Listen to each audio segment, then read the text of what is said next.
Hello, it's Nero here, and right now almost everyone who's seen the latest inflation data is really excited that interest rates are going to fall in February. Me, well, as much as I don't want to rain on everyone's parade, I'm not so sure. That's why today we need to look further into how the Reserve Bank of Australia actually is making its decisions around interest rates, what this could actually mean for interest rates and when they get cut, and number three, what this all means for you if you're looking to either buy or sell property this year.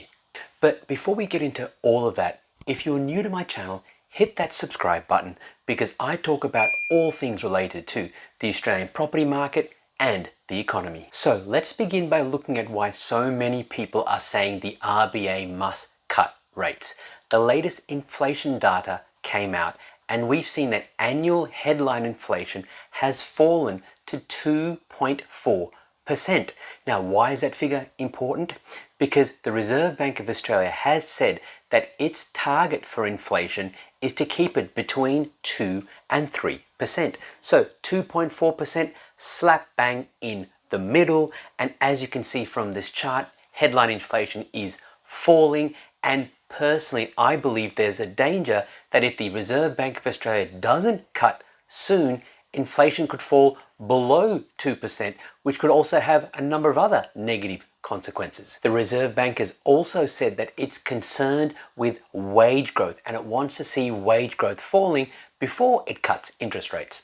Well, when we look at this chart from the Commonwealth Bank of Australia, we can clearly see that wage growth is falling and falling rapidly. So that's another tick. Then we have unemployment, which is rising and currently sitting at around 4%.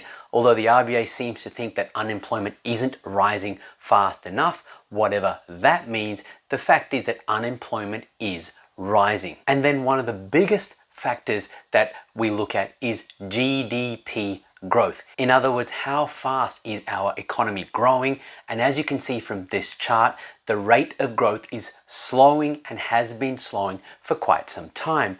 But worse, when we look at per capita GDP growth, so what that means is we're looking at how much the GDP is growing per individual who lives in Australia, we can see that has been negative for quite a while. That's why I said in my previous episode, and I went through this in a fair bit of detail, that the federal government has succeeded in making the average Australian a lot poorer because we're generating less economic output per person, which means each of us has less to spend. So all of these factors point quite clearly towards why the RBA should drop interest rates in February. However, why wouldn't they when you see all of these factors? Well, many people will say, oh, it's the Australian dollar. Look how much the Australian dollar has fallen, and if the RBA was to cut rates, well then that would make the Australian dollar fall. Well, there's sort of two flaws with that argument.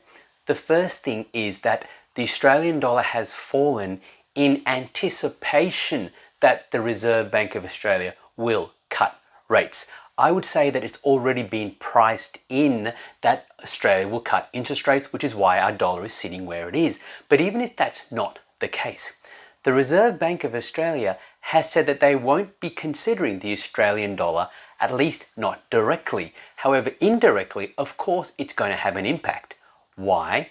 Because when the Australian dollar falls, it means that things that we buy from overseas become more expensive, or the cost of imports becomes more expensive. And whenever things become more expensive, that of course could add to inflation. So it'll be an indirect impact which the RBA will be monitoring. But I don't think that's the reason why the RBA may not cut rates in February. Instead, the Reserve Bank of Australia has been saying that it's not focusing on headline inflation, it's focusing on something called the trimmed mean inflation rate.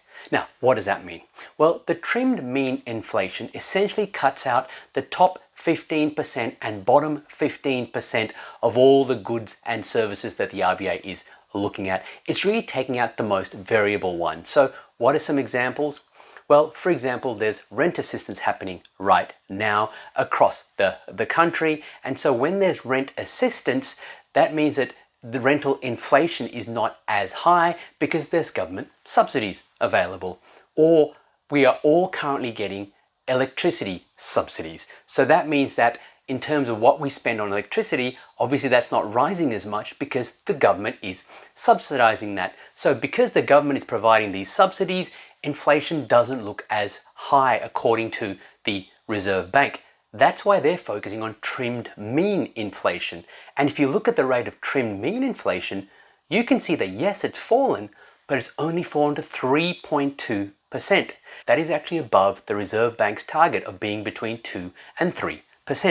Now, if you look at what's actually happening to the trim mean inflation, and CBA have done a great job here, what they've done is they've taken the last 6 months of trim mean inflation and annualized that, which means they're saying if we just take what's happened in the last 6 months and then project forwards, assuming that continues, then trimmed mean inflation is down to 2.7%. It's within the Reserve Bank's target, therefore the Reserve Bank should cut interest rates in February. Me, I'm not so sure that's what the Reserve Bank will do. If the Reserve Bank continues to focus just on trimmed mean inflation, I don't think they'll cut in February. They're more than likely going to cut in May at the earliest. Why May? Well, the March quarter inflation data comes out at the end of April. After we have that data, the Reserve Bank meets in May. Now, assuming that the trim mean inflation continues to fall like it has been and falls to something beginning with a 2, even if it's 2.8 or 2.9%, then the Reserve Bank has no more excuses not to cut interest rates. So if they're focused on trim mean inflation, I'm sorry, we may not see rate cuts in February as much as I think the RBA should cut in February. We might be waiting until May. Regardless of when the Reserve Bank decides to cut interest rates, what does this mean for the property market? Well, it's clear that rates will be cut at some point this year. Now, when that happens, people's borrowing capacities will improve. So people who can't afford property right now or are just on the cusp, they will then be able to enter the property market, number one. Number two, mortgage holders who are in some sort of financial distress right now and are just holding on will get some relief. So you'll see fewer distressed sales. And many economic experts are saying that once rate cuts begin, we could see up to 4 rate cuts in 2025. Now, that's going to really put a rocket under the property market because we already have a shortage of properties. Now, when we have rate cuts coming into force, that will have more people able to buy property. So me personally, I'm looking to buy property again. And in fact, I'm bringing forwards my plans to buy. But again, you're not going to see prices rise everywhere. They will be rising more in the undersupplied markets, whereas certain oversupplied markets, especially high-rise units and certain other areas where there's been lots of development, you're not going to see property prices rise anywhere near as much in those areas. So doing your due diligence is crucial. But ultimately though, the good news is rates are set to fall. All this uncertainty that you're seeing in the mainstream media about all property prices are going to fall, etc., that's all going to go away very quickly. It's a repeat of what we saw in 2023, when that year we started off with a lot of negativity about property prices and yet prices took off.